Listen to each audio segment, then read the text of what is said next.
This ad, by the way, is going to do some damage. I'm not saying we're going to lose. I'm just saying this race is closer than you think. And if you think otherwise, you're out of your mind. The Trump team just launched an ad. This is one of the more devastating ones of the cycle I've seen in a long time. I want you to watch this and spread this around everywhere you can, because this one's going to really sting. Check this out. You're considered the most liberal United States senator. We're not going to treat people who are undocumented across the border as criminals. Abolish ICE. Yeah. Is that a position that you agree with? We need to probably think about starting from scratch. Say it loud. Say it clear. Everyone is welcome here. Raise your hand if you think it should be a civil offense rather than a crime to cross a border. Raise your hand if your government plan would provide coverage for undocumented immigrants. You support giving universal health care, Medicare for all to people who are in this country illegally? I am opposed to any policy that would deny in our country any human being from access to public health, period. You support the Medicare for all bill. I believe it will totally eliminate private insurance. For people out there who like their insurance, well, they don't get to keep it. Let's eliminate all of that. Boston Marathon bomber, on death row, people who are convicted of sexual assault, they should be able to vote? I think we should have that conversation. As President of the United States, I am prepared to pass a Green New Deal. Would you ban offshore drilling? Yes. What is the solution for voters who have jobs and interests in the fossil fuel industry? Transition into the jobs of the future. But would you support changing the dietary guidelines? Reduce red meat specifically? Yes, I would. We have to have a buyback program, and I support a mandatory buyback program. Eugene, QW in the chat. Disagree, Mr. Bongino. If Kamala's up, the media wouldn't be whitewashing her record, her history. You're missing the point. You're missing the point. You're acting like this is all legit and on the up and up. Folks, you are assuming that people follow politics. Eugene, I appreciate the comment. I'm not trying to be a smartass with you. Eugene QW. I thank you. You are making one big dangerous assumption, and I'll prove it.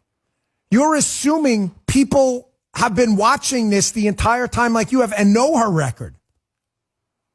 Perfect example of what I'm talking about. You realize after the 2020 election, which was not on the up and up, 17%, nearly 1 in 5 Biden voters had no idea about the Hunter Biden laptop. You're making a biased assessment based on, it's a compliment to you. You follow this every day. You're like, oh my gosh, no way. Nobody knows about that. The media is just fixing. To the regular American public that's not watching it like you are, this is the first time they're hearing about her. You'd be stunned how many people don't even know who the vice president is. Eugene, that's a big mistake, brother. I'm telling you right now. You better run like we're 1 point behind. Maybe 5. I'm not putting lipstick on anything. I'm telling you the truth. You are assuming a whole lot.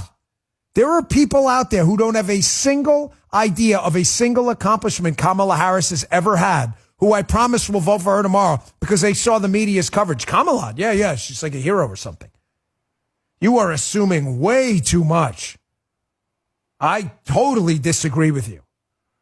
By the way, here's one of her leading contenders for the vice president spot, Governor Tim Walz. I want you to listen to this. This guy thinks socialism is great. I wonder how this is going to play with the South Florida Cuban population, Venezuelans around the country, people who've come here from socialist countries in Europe, trying to get away from the tyranny and the political persecution and torture. I wonder how that's going to play. He thinks socialism, it's just like being neighborly. The difference is neighbors don't steal your stuff like socialists. This is one of her leading contenders for vice president. You think she's some moderate? Check this out. But we can get out there, reach out, make the case. And for one thing, don't ever shy away from our progressive values. One person's socialism is another person's neighborliness. Neighborliness, stealing people's stuff, neighborliness. Socialism is taking by force from the population of people you rule in an authoritarian manner. Taking by force what you couldn't share in, through some kind of honest, decent representative democracy. It's involuntary sharing. You get what I mean? Otherwise known as theft. It's not neighborliness.